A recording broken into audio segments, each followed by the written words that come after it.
Bangsa Mesir kuno percaya bahwa dewa dan dewi yang menjalankan dan memberikan keajaiban di alam semesta. Para dewa dan dewi tersebut digambarkan ke dalam berbagai bentuk fisik yang dapat ditemukan seluruh Mesir. Para dewa dan dewi itu diwujudkan dalam bentuk fisik beragam, ada manusia serta hewan, seperti burung phoenix, banteng, kucing, buaya, singa betina, elang, dan banyak lagi. Disebutkan dalam Egyptus Portal bahwa ada lebih dari 2000 dewa bangsa Mesir kuno, yang masing-masing memiliki peran. Berikut kami merangkum 10 dewa dan dewi terpenting dari peradaban bangsa Mesir kuno.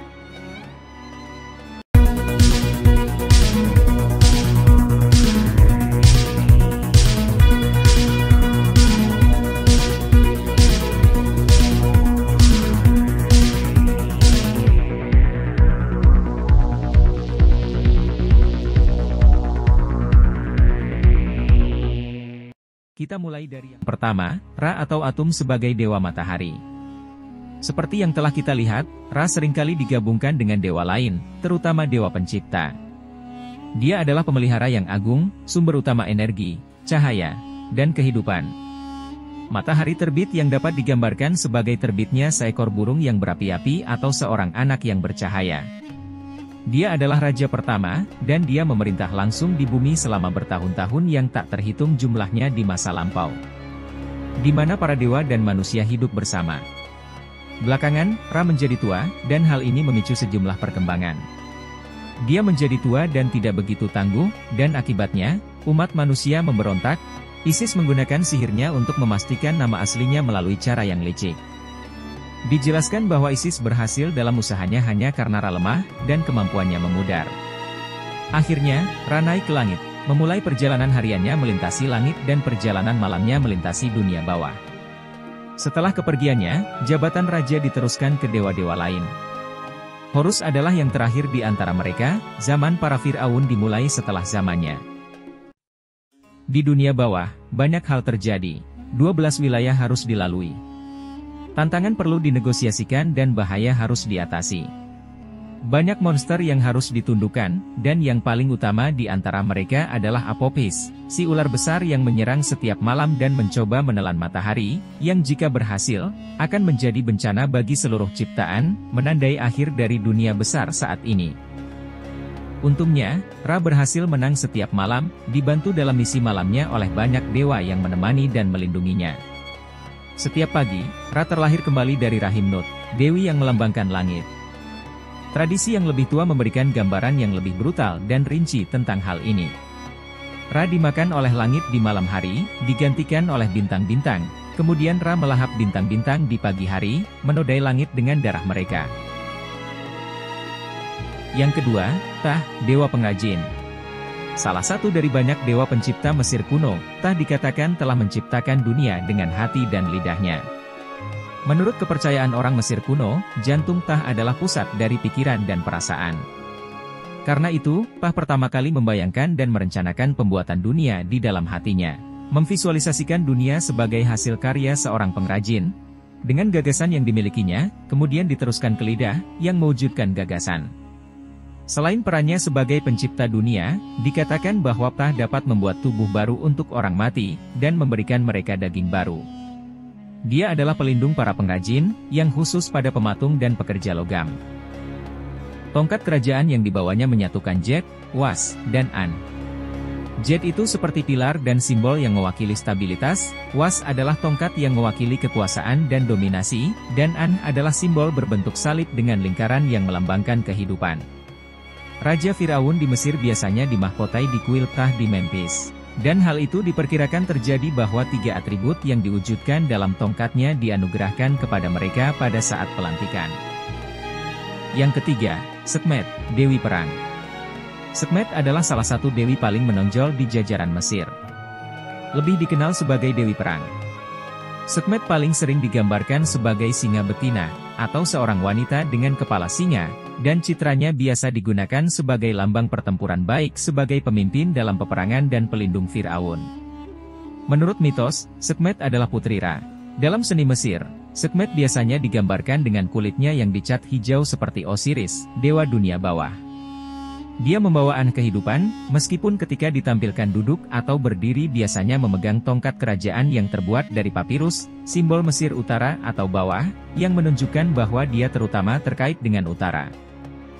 Reputasi menakutkan Sekhmet menyebabkan diadopsi sebagai pelindung militer oleh banyak Fir'aun Mesir, karena dikatakan menghembuskan api melawan musuh-musuh Mesir.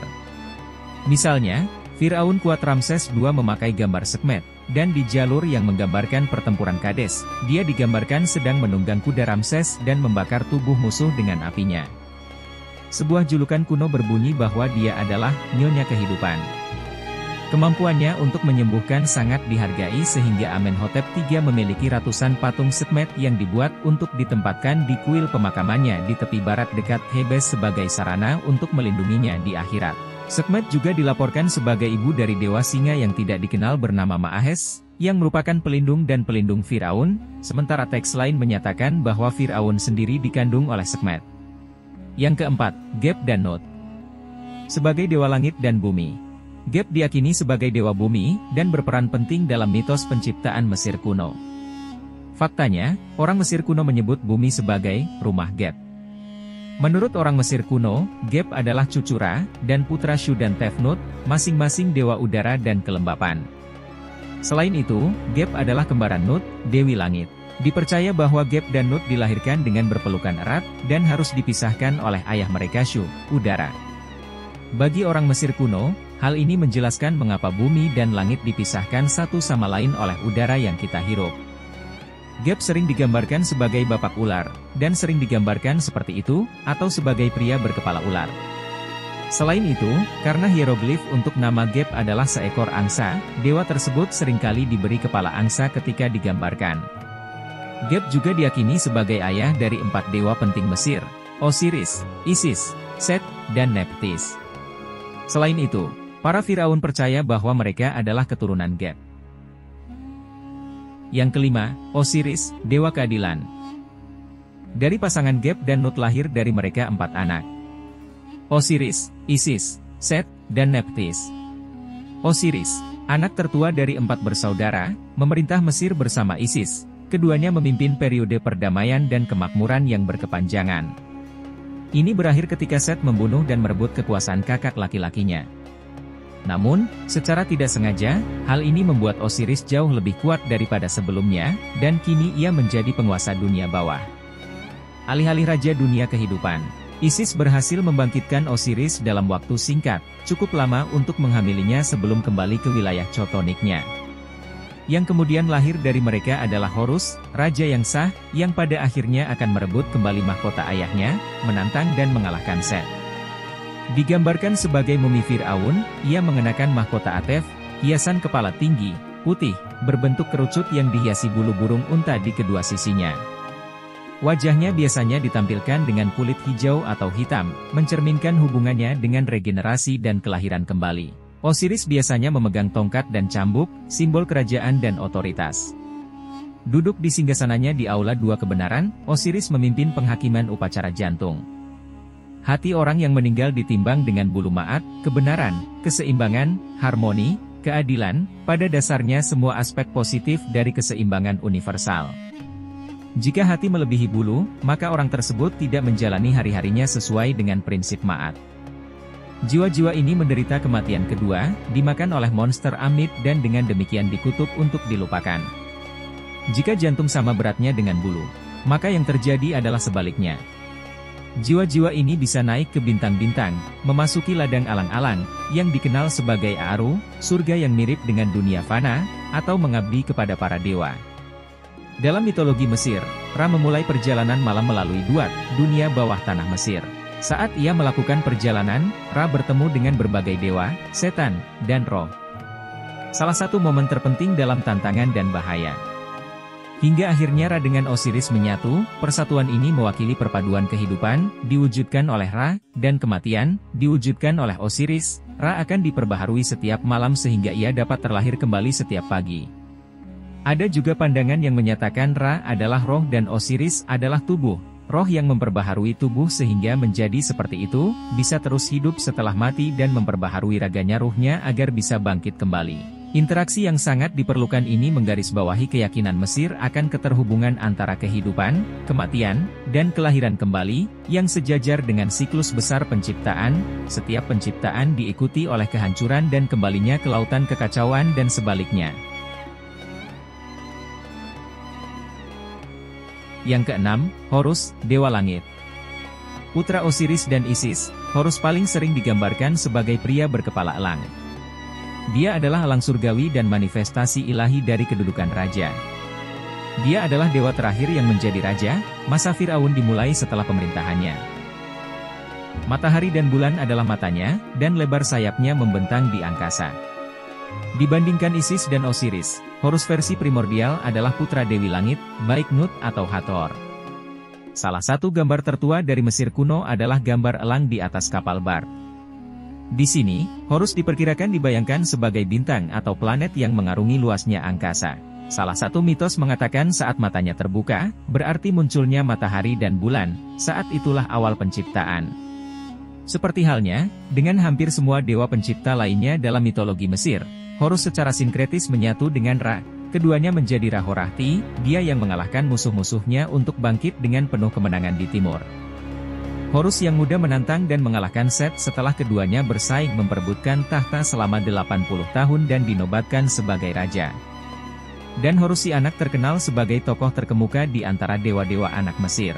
Secara tradisional, anak laki-laki dalam seni Mesir kuno ditampilkan dengan kepala dicukur kecuali satu jambul yang dianyam. Sebuah gambaran yang diadopsi oleh Horus the Child. Narasi kelahirannya menceritakan tentang kehamilan Isis yang diperpanjang, diikuti dengan persalinan yang menyakitkan. Untuk melindungi bayinya yang baru lahir dari niat jahat Set, Isis membesarkan Horus secara rahasia, karena Horus adalah seorang anak yang bersinar, dan muncul saat bunga teratai mekar. Namun anak yang bersinar itu harus dilindungi dari bahaya kekacauan, dan Horus harus dilindungi dari Set. Yang ketujuh, Isis, Dewi Keibuan. Isis atau juga dikenal sebagai Dewi Keibuan, kedokteran, pernikahan, kesuburan, dan sihir. Dia memiliki banyak pengikut dan menjadi ibu dari semua Firaun Mesir kuno. Kuil dan pengikutnya bahkan menyebar melewati Mesir dan ke beberapa bagian Eropa. Dia sering disebut Dewi dengan 10.000 nama, tergantung di belahan dunia mana dia disembah. Beberapa nama lainnya termasuk Hesat, Uretekau, Aus dan Esu. Di Mesir, dia berhubungan dengan Hathor dan Sekhmet, sementara di Yunani, dia berhubungan dekat dengan Persephone dan Athena. Ayah Isis adalah Geb, dewa bumi, dan ibunya adalah Nut, dewa langit. Dia menikah dengan kakaknya, Osiris, dewa kematian dan kebangkitan. Dia memiliki satu saudara laki-laki lain, Set, dan seorang saudara perempuan bernama Nephthys. Dia memiliki banyak anak, termasuk Horus, Anubis, Mesti, Hapi, dan Tuamutef. Satu-satunya yang dia miliki dengan Osiris adalah Horus, sementara yang lain adalah ayah dari Osiris, dilahirkan oleh Nephthys, dan diadopsi oleh Isis. Yang kedelapan, Set, dewa kekacauan. Set adalah dewa Mesir, dewa bencana, kekuatan, badai, kekuatan pelindung, kelicikan, kekerasan, perang, kebingungan, dan kekacauan. Penampilannya didasarkan pada hewan, biasanya disebut sebagai Set hewan, hewan yang tidak menyerupai satupun hewan yang pernah ada. Ia adalah makhluk gabungan dengan moncong melengkung, telinga persegi, dan ekor bercabang. Beberapa orang berpendapat bahwa itu mungkin merupakan penggabungan, mungkin termasuk keledai, serigala, atau rubah fennec. Setelah membahas struktur keluarganya dan pembunuhannya terhadap Osiris, kita akan beralih ke konflik puluhan tahun yang tak berkesudahan antara Set dan Horus, keduanya bersaing memperebutkan tahta. Pada akhirnya, Set dikalahkan, dan Horus, didukung oleh dukungan tak tergoyahkan dari ibunya Isis, yang penguasaan sihirnya tak tertandingi dalam mitologi Mesir, akhirnya mendapatkan kemenangan dan hak sulungnya, menjadi raja seperti ayahnya sebelumnya. Set dimulai sebagai dewa yang membunuh saudaranya dan merebut tahta, namun ia berakhir sebagai seseorang yang berperan penting dalam kebangkitan Osiris sebagai penguasa dunia bawah, dan seseorang yang bermetamorfosis dari penjahat menjadi salah satu pembela utama Ra. Yang ke-9, Anubis, dewa kematian. Salah satu figur penting dalam mitologi Mesir kuno diwakili oleh Anubis, salah satu dewa abadi dalam kepercayaan Mesir kuno. Anubis bertanggung jawab untuk mengawal jiwa-jiwa yang baru meninggal dari bumi ke alam baka. Di dunia bawah, dia adalah pelindung orang yang meninggal. Salah satu peran Anubis adalah sebagai Guardian of the Skulls, atau penjaga timbangan. Dalam kitab Orang Mati, Anubis berpartisipasi dalam upacara penimbangan hati. Dia melakukan pengukuran yang menentukan apakah orang itu layak memasuki duat, alam orang mati. Anubis, juga disebut sebagai Nepu dan Anpu, berkaitan dengan penguburan dan kehidupan setelah raja, menurut teks piramida. Selama periode Yunani Romawi, 332 sebelum Masehi hingga 395 Masehi, Anubis menjadi dewa kosmik yang menguasai langit dan bumi.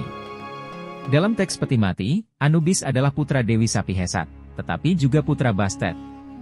Teks peti mati adalah kumpulan mantra penguburan Mesir kuno yang ditulis di peti mati pada periode menengah pertama, 2181 hingga 2055 sebelum Masehi. Kisah lain menuturkan bahwa sang dewa abadi adalah putra Set, dewa kekacauan, kekerasan, gurun, badai, dan orang asing dalam agama Mesir kuno. Yang ke-10, Thoth, dewa ilmu pengetahuan. Thoth digambarkan sebagai pria berkepala ibis, sejenis burung. Thoth juga memiliki wujud babon yang kurang dikenal. Dikatakan bahwa Ra menciptakan dua inkarnasi ini, ibis yang berfungsi sebagai perantara antara bumi dan surga, menyampaikan pesan antara dua alam, dan bersinar terang di langit malam saat Dewa Matahari melakukan perjalanan melalui dunia bawah. Dewa kebijaksanaan dan pengetahuan rahasia, Thoth dikreditkan dengan penemuan tulisan dan pengembangan semua bahasa yang digunakan umat manusia. Ia juga dikaitkan dengan penyembuhan, terutama yang berkaitan dengan para dewa. Menurut salah satu versi, Thoth-lah yang menyembuhkan mata Horus setelah Set mencungkil dan menghancurkannya. Mengenai kemunculan Thoth ke dunia ini, terdapat berbagai pendapat yang berbeda. Dalam salah satu pendapat, dia muncul dari dahi Set. Di sisi lain, ia datang dari bibir Ra, dilahirkan untuk membantu menjaga ketertiban ilahi, dan di sisi lain, dia muncul dengan sendirinya. Thoth mencatat semua yang terjadi, secara harfiah dan membuat laporan kepada Ra. Terima kasih sudah menonton video ini. Jika kalian suka, jangan lupa klik subscribe, like, dan juga share. Agar channel ini dapat terus berkembang, dan terus memberikan sajian yang bermanfaat, dan jika terdapat kekeliruan, mohon berikan saran dan kritik melalui kolom komentar. Sampai berjumpa di video berikutnya.